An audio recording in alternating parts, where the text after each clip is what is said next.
Welcome to the Business of Beauty, where we help beauty entrepreneurs in building their business and reaching their dreams. This is your host, David Lee.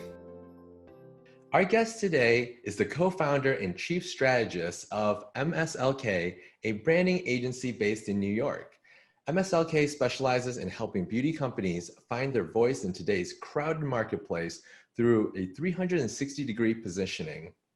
From overall brand strategy to brand identity, packaging, websites, and digital marketing campaigns. She has worked with clients such as Avada, Chanel, Joico, John Masters Organics, Maybelline, Weedad, Redken, Sephora, in addition to many smaller brands.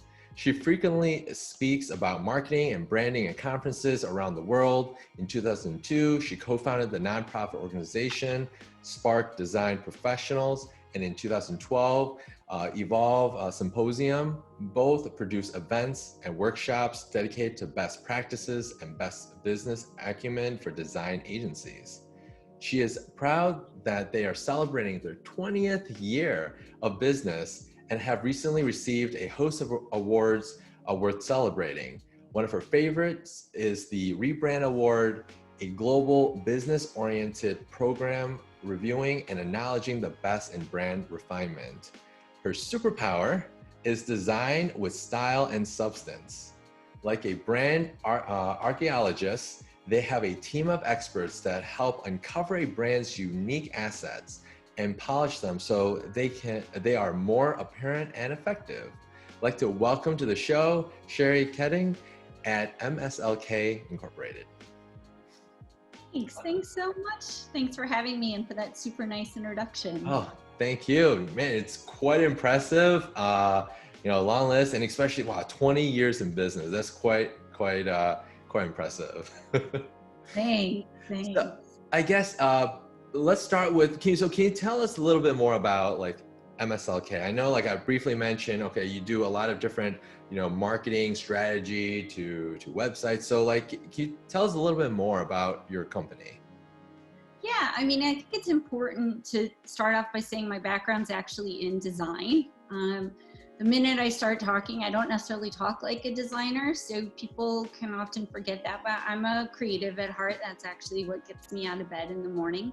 But what I've discovered over my 20 years of business is I could build the most beautiful brand in the world, but if it's not positioned to perform in today's market, it's not going to go anywhere.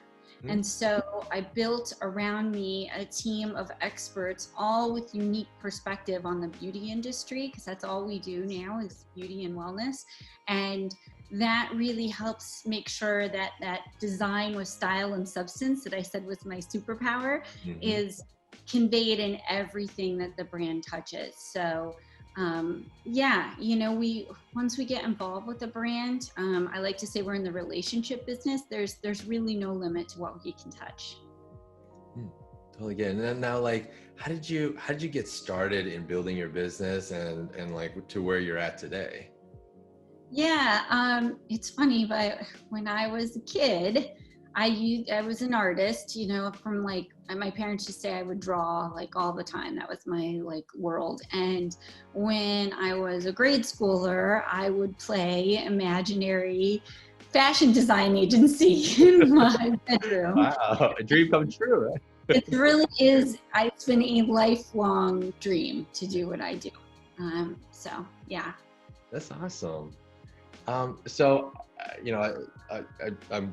really excited to have you on the show because especially I'm sure our audience that's listening in, with your expertise with some of the big brands that you've worked with and you're currently working with, we'd love to hear a peek inside of what it's like working with the big brands, versus the smaller brands, since you work with both, right? What are some of the biggest differences? Yeah, that's one of the things I'd like to tell our clients that we really do provide them value on is we have the benefit of working with big brands. You listed a bunch of big brands at the start of the call.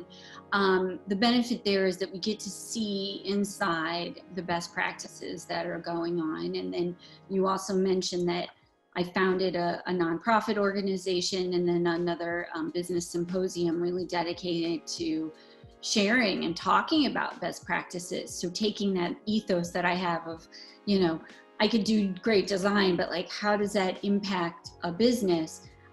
It's been kind of my life's mission to bring that to other designers and agencies and bring that kind of structure to other creatives.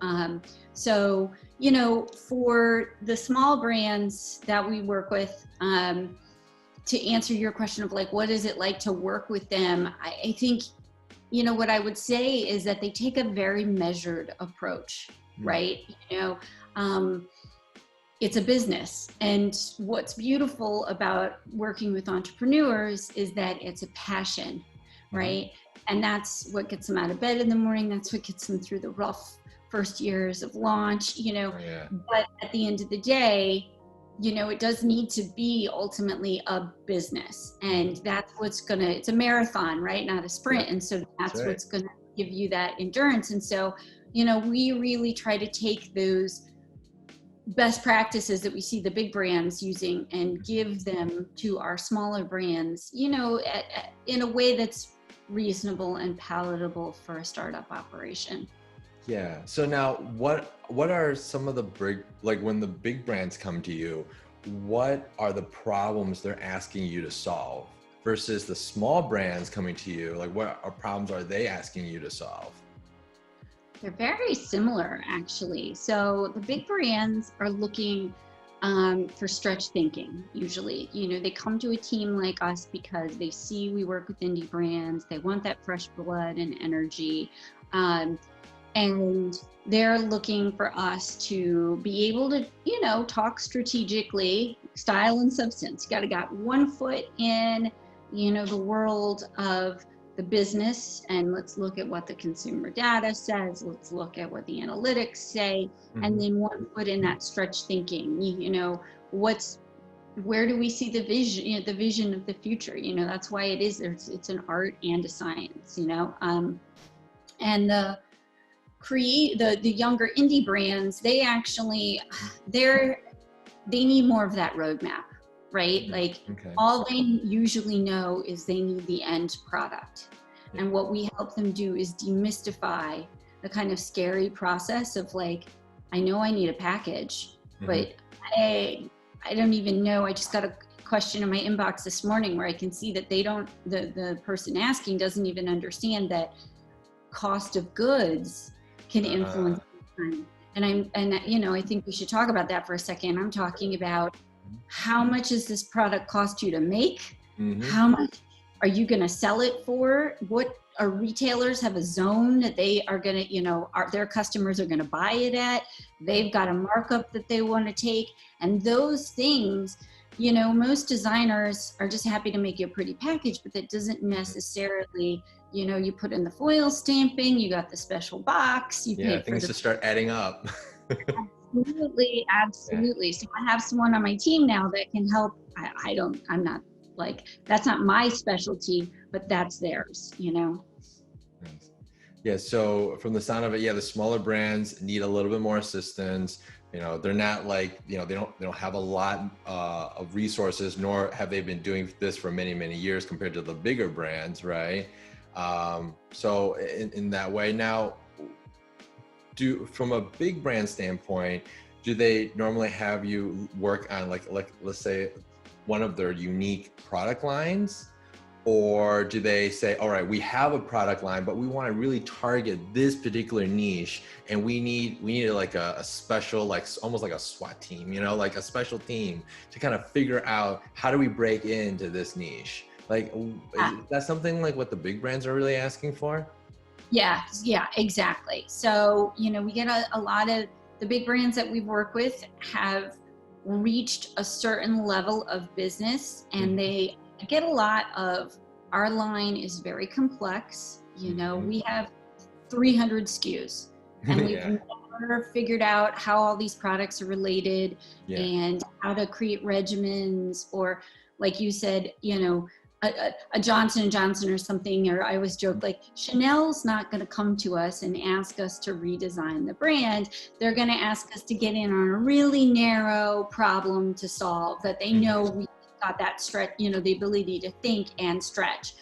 But We do get a lot of bigger brands that have been really good. I do a lot of work with, we are great makers, like manufacturing, prowess, and they just made, and they made and made and made, and now they have such an immense line that it's hard to shop, and they're looking to refresh the brand, and they're looking for a team that can help them kind of make sense of it, break it down. Maybe we're doing some SKU consolidation, maybe we're bringing them to a new market.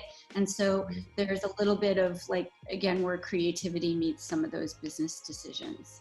Okay. Yeah, awesome. So now with most of our audience being on the smaller side, I'm trying to like give everyone the big perspective here, right? Based on that question. And now let's kind of like get it all the way down to, all right, let's see what the small brands are doing. So really, from the sound of it, like for the small brands, you're helping them for their whole organization, because it's not like they have multiple channel or multiple, target markets, right? They're just trying to figure out the first one, maybe, right? Well, but the same rules apply, right? So we get dreamers a lot. I love what people who have an idea, hypothesis. They come to us and they say, I want to build skincare, hair care line. Yeah, like 50 different lines. Yeah. And then we help them make really pragmatic decisions like, okay, skincare and hair care are different departments at retail. And this line of 15 SKUs that you're looking to launch with, this is going to be pretty costly, but maybe we see the best opportunity for your business is to start in one category or the other. And let's start with this narrower segment of SKUs, and let's tweak the positioning of those products so that you really have a unique value proposition. And then, so a recent case study on our site is a brand called Save Me From.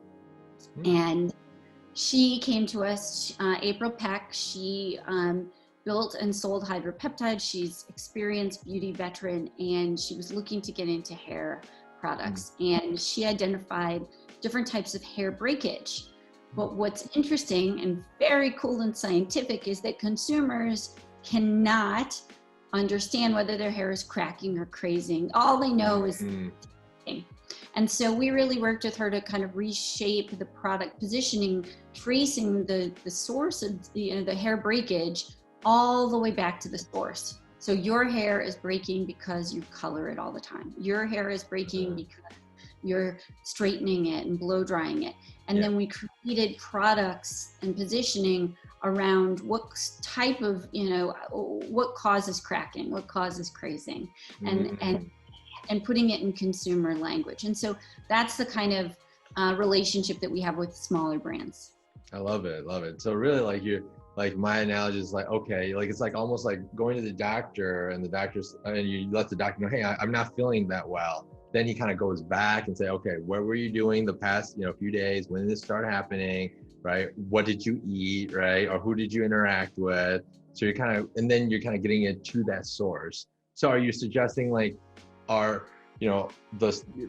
brands, but especially like our audience here, when they're thinking about, they might already have a product, but they might not think about, well, what exactly does this product solve from the source level, and then go from there, right? Absolutely. Yeah, you mentioned earlier that I call myself a brand archaeologist. I don't know if that's a real term, but the idea behind that is like, even if we think about those big brands, right? They've made all these products, but they maybe have even lost sight of like, who are they? What's that DNA that they bring into every product that they do? And so like a young brand, they've got some ideas. We'll help them figure out, okay, well, is it about this unique ingredient that you bring into every product? Is it about, your philosophy on formulation? Is it about your expertise as an esthetician, or, a unique thing that you saw and need to bring to the world? Is it about your commitment to the environment and sustainability or social causes?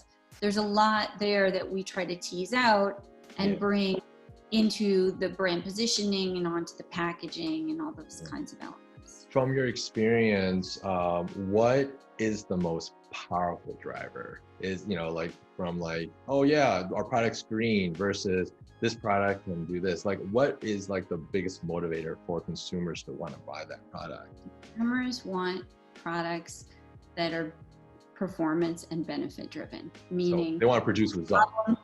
Problem solution, right? Yes. Yeah. And then there's a little more nuance, and it's certainly by product category, but at the end of the day, they have a need, and then you got to decode how do they go searching for that need, or what is the language that they use when they talk about that need. Yeah. And they marry that to your offering. So yeah. Love that. And then really, so the way I look at it is, okay, yeah, they have a problem. They need that problem solved. And like some of the other stuff, like, I don't know, like being, more green, or maybe even like organic and stuff like that. But maybe that's part of their beliefs, but those are like more like bonuses, right? Those are like the little extra cherry on top. Like, oh, wow, I was leaning towards buying this product anyways, but this, like, I want to buy that product now for sure. Right. Yeah. And also, even though it might be a little bit more than your competitors, right? Okay. Because like the reason why I ask is I hear from business owners, the first thing they say is like, oh yeah, my product's organic, or my product is green. I'm like, okay, great. But what problem does it solve? Like don't start with that, right? Start with what problems do you solve with your product, and how can I even, if I'm going to refer you, or if I'm thinking about buying it, right? That's the first thing. That's the thing that really is the biggest driving factor, right? Agreed. Yeah. So like for and here's another thing I've seen, and I'm curious to see if you also see it, is that when they first started, you mentioned the word dreamer. When they first started, especially this is their first, maybe even business, right? Or maybe it's not, but they want to launch like this whole like skincare line, or huge line, right? Do you recommend that? Or would you say, hey, let's start with one line, let's start one product, right? And test the market out. I like to call it like MVP, minimal viable product, right? Absolutely. Would you suggest that, or would you say, hey, sure, go ahead, build your whole line and sell the whole line at a time? Like, what would you say?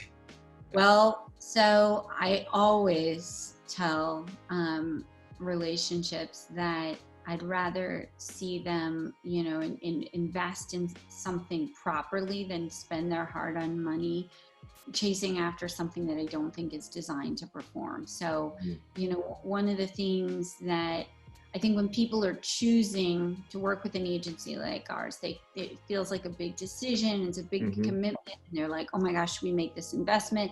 And I always say to them, like, your biggest moment of risk is actually after you've built all that inventory and you're sitting on that product. If it's not positioned to sell, now that's the real cost. Yeah. So what we try to do is really, make recommendations. We look at how much gas we have in the tank. I like that analogy, right? If we want to get to where we're going, what do we have in terms of resources to get there? Yeah. And, you got to think about how much it costs certainly to build the products, but also how much it costs to promote them and launch them and sell them. And so we don't typically recommend one SKU. There are exceptions. For every rule, there's an exception. Everybody knows course, that. Yeah. Like we're really talking about like generality, right? It's like 80-20 rule, right? 80% of the time. 80% of the time, we're recommending brands start with an assortment of 4 to 6 SKUs. Okay. So not 1, not 10, but 4 to 6. Yeah, that's about a nice average regimen. It also gives retailers enough of an assortment to command shelf space at retail. So Sephora is not going to take you with just one SKU. You might be lucky, and they might give you an end cap. We had a brand that, right product, right time. They were doing an end cap display, and you could, that might work. But in general, they need enough primary display panel. They need enough of you to be able to even stand apart from the competition. Yeah, because the competition already has a set of products, right? Where you're just one product. Absolutely. Now, speaking of that too, like, oh, sorry, go ahead. I was going to say I have a good example. Oh, great. Yeah, I love the examples. Yeah. Okay, because I just was talking about Save Me From. So Save Me From has 6 products, and those 6 products we actually introduced under the concept of tip to root hair reboot. And this was very intentional. It's a category busting product. It's not another hair mask because, you know, every retailer is going to then ask, well, where's your shampoo and your conditioners and your stylers? Yeah. And you need a lot to be in a hairline. And we have big plans. Those might come one day, but right now we are just tip to root hair reboot. It's a treatment product you can add on to any other existing hair regimen that you use, and therefore there's no competition with brands you carry already, and but you don't carry anything like us. So this is a real, it treats not just the hair, you know, strand, but the root and the follicle. There's a lot there that's very different from anything else on the market. Okay, now why is there 6 SKUs for this then? Wouldn't there just be one and just solve the problem? Those are all the different types of hair breakage. So we have thermal obsession, pollution, assault, sun and sweat. These are all the different ways that your hair can be affected by the activities and behaviors that you do every day that's leading to breakage. Yeah, okay. Now, do you see the smaller brands, especially now in 2020, utilizing like retailers to resell resell their products? Or do you see more and more brands like direct to consumers where they're selling online right from their store, even on Amazon? You know, just like, what do you see more of nowadays? Well, I mean, I think every brand that's coming to market now needs to be prepared for their direct to consumer business. For some of our brands, that's what's carrying them through. And I'm thinking of bigger brands, by the way. That's what's carrying them through this time, you know. Oh, okay. L'Oreal's even publicly admitted that, like, you know, their sales are really being carried by online sales. And here's a brand that's historically been really focused on retail. Pre-quarantine, the majority of purchase was still happening in retail. The growth was happening online. So, you know, all that we did with quarantine was really accelerate the opportunity. But at the same time, for a new brand, retailers do want to see some traction and they want to see interest. And so you've got to prove that people want to buy your product. And that includes building e-commerce, showing that you've got sales, having some digital marketing strategies, having followers, talking about how you're going to drive traffic to retail. So I like, my question is it even worth it? Like the return on investment, right? Like if you give it to a retailer, they're going to take you know, a part of the pie, right? They're going to take their margins for being, you know, having more exposure to their audience. But as you can see, like with 2020, like some retailers are going bankrupt, they're struggling, malls are locked down, they're closed, right? Now, instead of, you know, let's say that margin, like putting it into digital marketing, maybe spending more on I don't know, Instagram ads or connecting with influencers on Instagram, right? Do you think it's better spent, dollars are better spent in that area rather than, because now, you know, like you said, there's also so many hoops that they have to go through, right? A business owner has to go through to go into the retailer space. Yeah, I mean, the truth is that what you gain there is exposure, traffic, eyeball. And you know, don't forget that comes at a tremendous value. One of the things that I think people, you know, we talk about influencers, we talk about organic social. It's really important for brands to remember that it's not like the Wild West anymore where you can just get out there and land grab for eyeballs and attention. You really need to think about how you're going to invest differently in your digital marketing strategy in order to create that pipeline. So if you want to be a digital first brand, you need to shift the amount of marketing that you know, money that you thought you would lose on markups to retailers. You need to reinvest in your digital marketing strategy in order to even create that interest in traffic.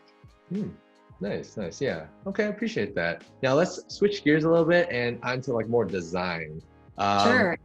So now, how important, I mean, I know it's important, like, but the brand name, design of the name, design of the logo, design of the colors, how important is that? And how much time should a business spend on getting all that right? Yeah. So let's talk about the importance, and then we can talk about the time, because I think when I start to share some of the importance part, you'll see how it impacts the time.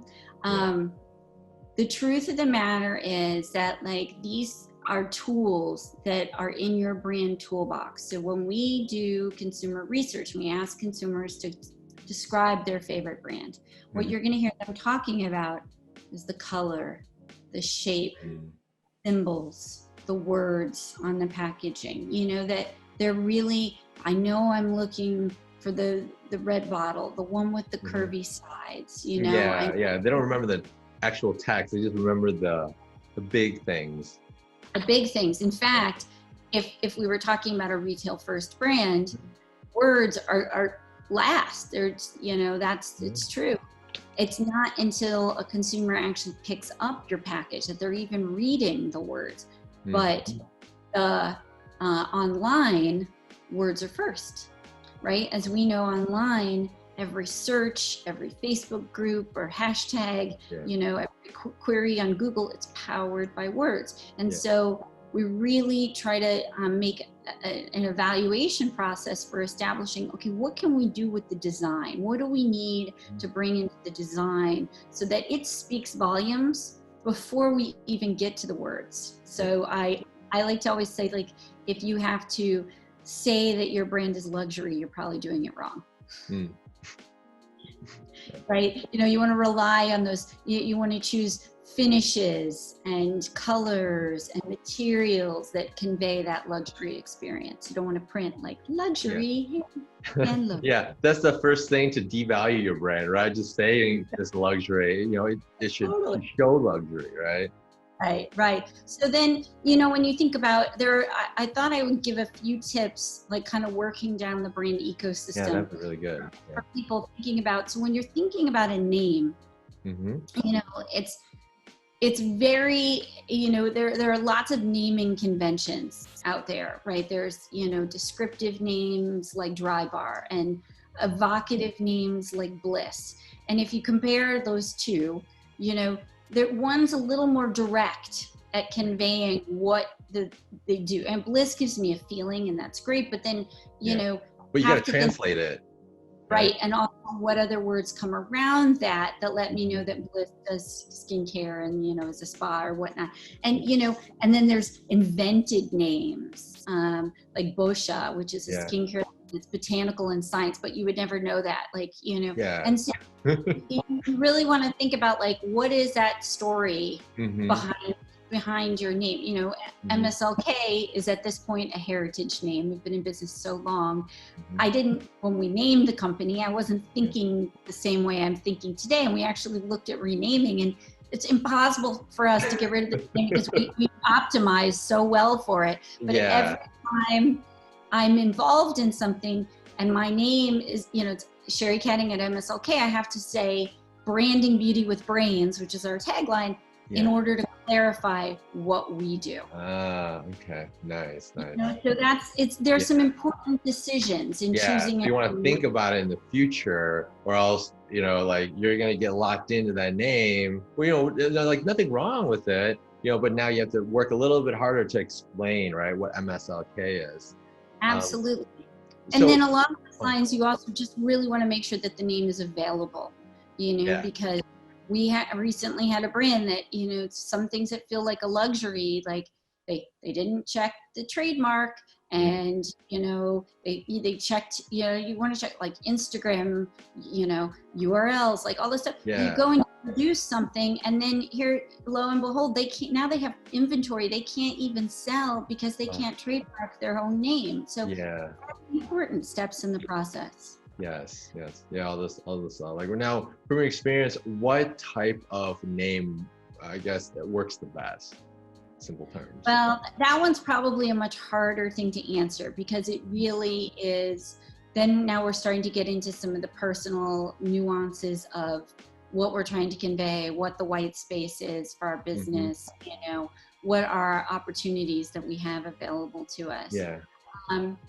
But I think we could talk a little bit more about the logo, right? Because now there's the name itself, and then there are options for logos. Believe it or not, there's a logo type. Yep. There's a word mark, and then there's an icon or a symbol that goes with that. So, a logo type is just typeset name. A word mark is where you're doing something kind of clever with the typeset name. You're affecting it, so it's actually telling a deeper kind of like FedEx or UPS, right? The word letters in the logo versus like an Apple symbol, which is an apple with a bite mark on it, which is just a symbol, right? Right. So let's talk about that, because that's a really important example. How many impressions of the Apple logo do you think they needed to make before they could show it without the words in order to represent the brand? Ooh, yeah. Yeah. I don't know. This is something, we call that an extractable branding unit, meaning that what they've done is something really cool. Nike's a great example to point to. All I need to see is that Nike swoosh, and I can put that on anything. And now I'm a member of the club. An extractable branding unit like that allows people to feel like they're part of your culture and make it their own. It's not too heavily branded, and it's, really, it transcends language, something like Starbucks evolving to just the mermaid. But that is a long process of repetition, exposure, simplification. Yeah, a lot of marketing dollars. A lot of marketing dollars. Yeah. In the short term, what you end up with when you choose a symbol is you actually end up with something where it's kind of a lot to carry around. You've got to show the symbol and the words every time. And then what happens is your name is inherently reduced as a result. So if you can imagine, the big word Nike is going to fill the package more just as Nike than it is with Nike and the swoosh. And so there's short-term and long-term goals and decisions that brands have to make. Yeah. So would you recommend in the beginning to have more of like the words in there, and then over time evolve, just like Apple evolved their logo over time to that, to that Apple symbol alone? So would you recommend something like that over time? Yeah, I mean, it's the kind of thing where, again, like sort of pound for pound, the FedEx type logo, that word mark, it's going to work harder for a brand because it's all integrated in one. The word, it's got a twist, it's really trademarkable and ownable. But those things, you really have to look for those serendipitous moments that only that brand can do, only that name and that word can evoke. Sometimes looking at a name potential can be enhanced by thinking about what could be done to that name to also make it unique. A slight twist in the letters and the typography can really make a difference. Very nice. Good. Wow. Some very, very useful information. And I know we're coming close to our time. We can spend hours together talking about all this stuff, and I really wish I had more time, but no worries. How can our audience reach you? Sure. So they can find us at MSLK Design online on pretty much every social platform. They can email us at mslk@mslk.com. That's pretty easy. And yeah, mslk.com is our URL. There's actually a nice intake form there. If people have questions, and they can tell us what they're interested in, and that'll really help someone on our team connect with them. There's lots of great case studies. There's a nice video on our site about our brand building process, which really kind of breaks down the steps that we see in the design development process. Yeah, awesome. And for those that missed that, don't worry, it will be in the show notes. It will be in the description down below. And again, thank you for being on the show. And I hope everyone has learned quite a bit. I know I have. And we'll see you next time. Have a good day. Thank you so much. Yeah. Bye-bye. Hey, Beautypreneurs. I'm David. My team and I created a website kit for fellow entrepreneurs looking to grow their business online, whether it's e-commerce or a service-based business. We've got you covered. This will also help us continue our webcasts and provide valuable knowledge to countless beauty entrepreneurs watching. For more details, check out our website kits at beautybiz.info/website kits. If you like the videos that we make, you can support us by giving this video a thumbs up and subscribing to our channel. Thanks. We'll see you next time.